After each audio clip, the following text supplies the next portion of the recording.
หมายสุดดังเซงค่ะวันในวันที่14เดือนธันวาคมปี2025ค่ะเนาะเข้าย่ำกังเนอ9 โมงครึ่งพบทบดังข่าวปานังเดี๋ยวว่าอยู่เพื่ออ่านข่าวก็เมื่อได้ออกมาดังนกก็กำจะมาเหล่ค่ะนะมาเหตุการณ์ค่ะเขาค่ะมาถ่อมด้วยจำกันค่ะเนาะข่าวกันดาราวดีไทมส์แสดงออกมาว่าปังตึกเนอเมืองไต้ปอดจัน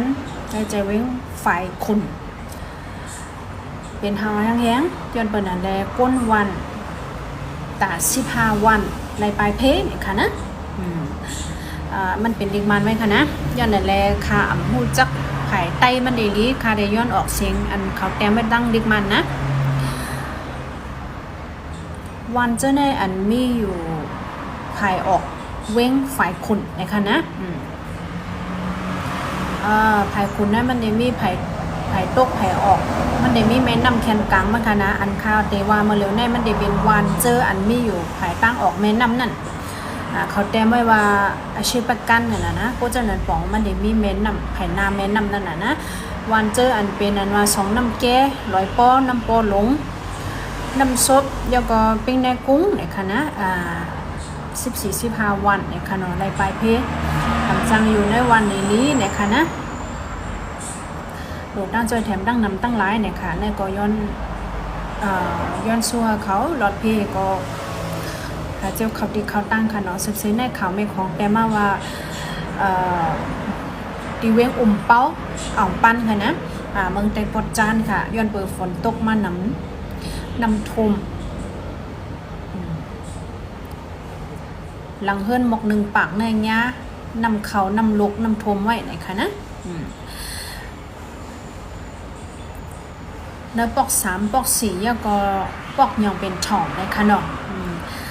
เขามานำหลายหลังเฮิรนบอกให้ปากในยะนำท่วมไว้เอาไหนค่ะนะตีเว้งอ่องปั้นค่ะนะเป้าแล้วเว้เมืองไต้ปอดจานเมื่อเหลียวกำนำในยะเพน้ำท่วมไว้ค่ะนะเมื่อจังหนังใจเว้งหูป้งเนี่ยก็ยะต้นตีเนื้อเว้งเนื้ออันเป็นเนื้อลอยก็ตึกท่วมในค่ะเนาะหูป้งในยะหาวแห้งหนาอาล่าเนี่ยถึงตีโคอุดเขาจะได้ร่วมกวนกันตั้งนำตั้งหลายในค่ะนะพี่น้องเอเซอยู่เซานาเวงหัวเป้านาเวงหัวปุ้งเยาก็มาว่าในคานลูกันนั่นเป็นเว้งช่วยยังเยาก็ยองหุยนะคะเนาะนั่นก็เลยปลายเพลงก็อยู่ไว้ที่เจ้าหมุนเจ้าเหมือนกันยองหุยในหน้าเนี่ยค่ะนะเอกามันหกปากไปอันมีหิมพร้อมเว้งไงค่ะนะคนนับปานในเจเว้งมันหมดก่อนเอกามันหมกเฮงเลือเจ้าเนี่ยในขณะญาณนำชมนำลุกนำน้องซุ่มแบบหมักเขาเตานำเขานำตั้งกินอันผูกไว้นั่นน่ะเนาะญาณนำลกไปแล้วเนี่ยนั่นน่ะนะลองดูซุ่มก็ตั้งนำตั้งหลายค่ะแล้วก็กำในเฮาค้ามาถ่อมด้วยข่าวเมืองใต้ปอดของไอ้1ค่ะเนาะการไปมักมีเนเวงลาเซียวต้องแห้งตุ้มเตอร์ก้นมือหากินเล่งต้องอยากในแต่ก็มันเป็นไว้ฝ่ายใต้ค่ะนะขย้อนยิบเอาข่าวผู้จ่อยฮอกมาอยู่ในพี่น้องเขาแต่ซึกมานเขากุมขึ้นเนเวงลาซิวในก้นเมืองเจอขายกุ่นโยนเนกัดลงแลเปิดห้านขายกุ่นย่อยพักเยอะนั่งเขียวเขาพักซุกอ่อนกันข้างป้องว่าอ่ำคายลีเหมือนมวนตั้งเย่าเฮ็ดให้ตุ้มเตอก้นเมืองลาซิวจึงได้ปนหองคบตั้งอย่าเผิดไหลลงไหลตั้งในคณะก้นขายโคกุ่นเนกัดลงเวลาซิวก็หนึ่งลาติฟูต่อยฮอกว่ามังวันยังไรโหมานมันก่อนคันกุ่นก็ซ้ำขึ้นหนาการก็หายาเพนะการซื้อโคก้นแหลกกัดเจ้าในมีนำอยู่ก็เปิ่นก็จ่ายเงินเหมือนเมื่อวันตั้งเมื่อเลี้ยวเนื้อกัดลงเวลาเซลในเป็นโคเมืองเขบ่เตรียมกว่าเซ็งโคกุ่นเมืองมันในเหลือโคเมืองเขเย้าวันไหนในแกบอกข่าวโหฮุกด้วยค่ะเนาะพวกใครไล่โหย่อยมันเขามืออ่านดีนะเว็บไซต์ของ China News พูดฮอกเลยค่ะนะเยาก็ดีเมืองไทยค่ะนะเมื่อเหลียวคนติดจับโควิดหาวแห้งหนาในค่ะเนาะในวันที่11วันเหลียวก้อยคนติดจับโควิดในมีกว่า7-5ปากไป27เกาะในการ7-5ปากไป27เกาะนั่น3ปากไป63เกาะในเป็นหาวแห้งเหเลยเข้ายดยาตูไว้ในห้องยาในค่ะนะ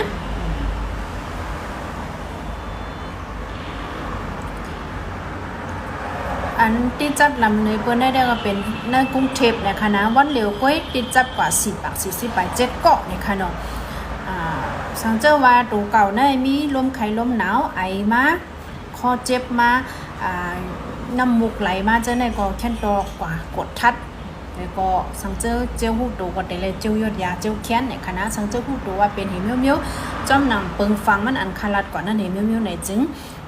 ฟังคัดจะอยู่ให้ก็แพ้อยู่ห้างกล้วยนั่นค่ะนะเต็มเลยติดจะเปิดเลยค่ะข่าวขันเงินและขันคำแต่ก็เจิงข่าววานั่นขนาดนะบอกว่าในยอดบอกว่าในเมืองมันในมันมีปัญหาอีกนึงย้อนนั่นแหละ เปชว่าสื่อข่าวว่าเจ้าเนี่ยก็คัดจะให้ขันเงินนิ่มนั่นน่ะนะย้อนในเขาก็บอกว่าปืนเผาสังเมื่อเร็วเนี่ยมันตึกเจ้าโกป้าอะไรเป็นสังเจ้าว่ามันออกมาค่ะก้อยมาลัดเนี่ยค่ะนะขันคำแต่ก็มันก็มีอยู่หมอก79 แสนไป50,080เจ้าแน่ค่ะเนาะจงได้ซึกขึ้นทางขึ้นทางแต้มหูย้อนปว่าภายปะโหปั่นออกมาปืนเผาว่าตีเอาเรื่องเอาตั้งก็เจอปืนเผาขันเงินขันคำเฮ็ดให้มันสู้ยุงอ่อนหม้อนั่นน่ะนะย้อนนั่นแหละบ่มีไผออกมาลัดขันเงินได้ก็ขันเงินมันสึกลงทางอยู่ค่ะนะเฮาได้ไล่เปิดด้วยจ้องกันทางค่ะเนาะว่ามันได้ลงกะหือนะเมื่อเร็วในอเมริกัน1ดอลลาร์ก็ได้มีหมอก4.5 ปัก4.6 ปักค่ะนะเงินแขก็6 ปักจะมีเนื้อแก6 ปักเศร้าเนื้อแก6 ปัก5 คันเลยค่ะนะเงินใช้ปัก30 ใบ5ต่อถึงปัก4 คันเนื้อแกเนี่ยค่ะนะมาแห้งเลยค่ะเลยล่ำลัดจังเนี่ยนะมันย้อนไปว่าอันเป็นตั้งการมันในปืนเผาออกมาค่ะนะ